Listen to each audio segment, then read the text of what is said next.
People say the world turns, but the truth is, the world doesn't just spin, it flips upside down. And where man arrogantly puts a period, God writes a new beginning with excellence. To understand this scene, we must go back 3 years. That shaking woman is Elena, my wife of 10 years. And the driver with his head down? Marcos, my best friend and partner. I built our company from scratch with sweat and calluses, while Marcos handled the image. I trusted them blindly.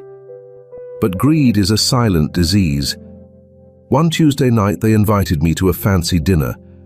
I thought we were celebrating our biggest contract. Instead, I found lawyers. They framed me for embezzlement regarding money they had stolen for offshore accounts.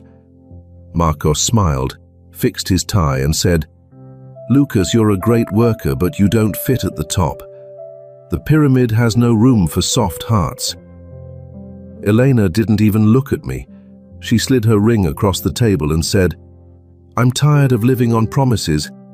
Marcos is the present. You are the past." That night, I lost my company, my house, my wife, and my best friend. I left that restaurant with only the clothes on my back and a massive debt they pinned on me. The fall was brutal. From CEO to homeless in 2 months. My so-called friends vanished. Nobody answers the phone of a failure. I ate leftovers from the trash. I slept under wet cardboard. But the worst day was when Marcos stopped the car, my car, at the light where I was begging. He saw me. He rolled down the window, threw a dime on the ground and told Elena, "Look there, the big businessman." She laughed with him. That laughter echoed in my head for nights. I held my old Bible, reading Isaiah 41, crying in anger. I asked God, "Where is your justice?"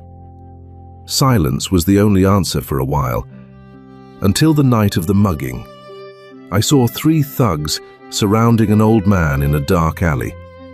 I was weak, starving, shivering from cold, but my character hadn't changed. I couldn't watch that happen. I threw myself in front of them. I took a beating, broken ribs, but the thugs fled when the police arrived. That man, wiping blood from my face with a silk handkerchief, was Mr. Alberto, a construction tycoon who was retired. He didn't give me money. He gave me a job as a laborer on his site. He said, "Gold is tested in fire, my son. You were burned, but you didn't turn to ash. You became pure gold." I worked like a madman, days on the site, nights studying management. Mr. Alberto saw my potential and made me his right hand. In 2 years, we tripled the assets. Meanwhile, the law of harvest came knocking for Marcos and Elena. Without me doing the hard work, their company began to crumble. Late contracts, lawsuits, embezzlement to sustain luxuries. They fought. Marcos lost everything gambling trying to recover the fortune. Elena was evicted. Last week, the bank auctioned their old headquarters. I bought it. In cash. I found out that to survive, Marcos became a rideshare driver and Elena, unqualified, took the cleaning job in the building she once owned. I hired Marcos as my private driver today, paying triple the market rate just to bring him here. When I got out of the car and saw the shock in her eyes, I didn't feel hate. Hate is a poison you drink, hoping the other person dies. I felt pity. I walked up to her, took my new ring out of my pocket. I'm married now to a woman who loved me when I had nothing, and showed it to her. Not to humiliate, but to testify.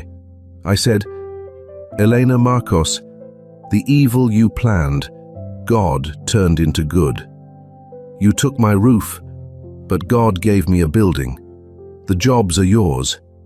Because the best revenge is to be absurdly happy and immensely generous.